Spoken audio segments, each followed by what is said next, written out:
Bank খোলার পরে কমে আসছে রেমিটেন্স প্রবাহ ও আমদানি। বিস্তারিত থাকছে এই ভিডিওতে।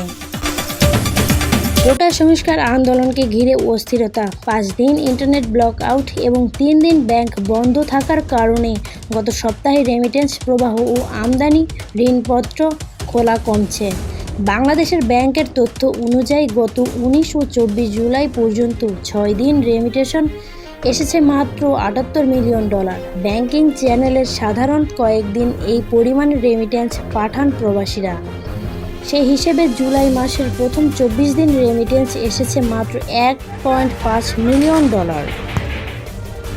এর আগে ডলারের দর বাড়ানোর পর গত মে মাসের $2.25 মিলিয়ন ও জুনে $2.55 মিলিয়ন রেমিটেন্স এসেছে। এরপর এই 2 মাসের রেমিটেন্স ছিল একক মাস হিসেবে দ্বিতীয় ও তৃতীয় সর্বোচ্চ।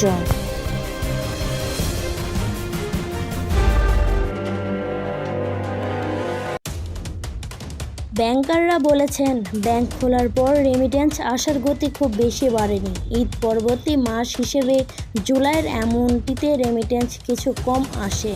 তবে বর্তমান যে গতিতে রেমিটেন্স আসছে এটাই স্বাভাবিক। এমন গতি বজায় থাকলে জুলাইয়ের রেমিটেন্স আয় $2 মিলিয়ন নিচে থাকার সম্ভাবনা রয়েছে। পাশাপাশি রেমিটেন্স পাঠানোর প্রবণতা বাড়ছে প্রবাসীদের মধ্যে।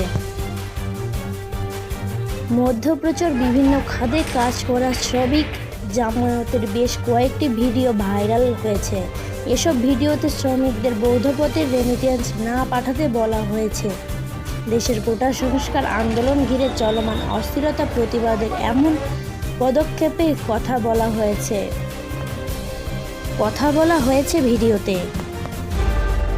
এছাড়াও ইন্টারনেটে ব্লক আউটের কারণে পরিবারের সঙ্গে যোগাযোগ করতে না পারায় একটা ক্ষোভ কাজ করছে প্রবাসীদের মধ্যে। অন্যদিকে সরকারের পক্ষে কয়েকজন প্রতিমন্ত্রী সহ বেশ কয়েকজন দায়িত্বশীল নেতার পক্ষ থেকে প্রবাসীদের বৈধ পথে রেমিটেন্স পাঠানোর অনুরোধ ভিডিও ঘুরছে ইন্টারনেটে।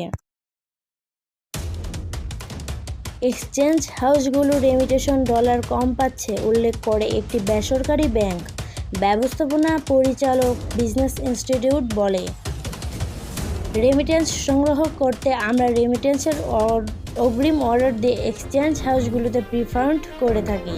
ব্যাংক খোলার পর গত বেশ কয়েকদিন এক্সচেঞ্জ হাউস আমাদের জানায় তাদের অ্যাকাউন্টের রেমিটেন্স পাঠাতে খুব বেশি সংগ্রহ আসছে না, ফলে তারা স্বাভাবিক সময়ের মতো রেমিটেন্স পাচ্ছে না।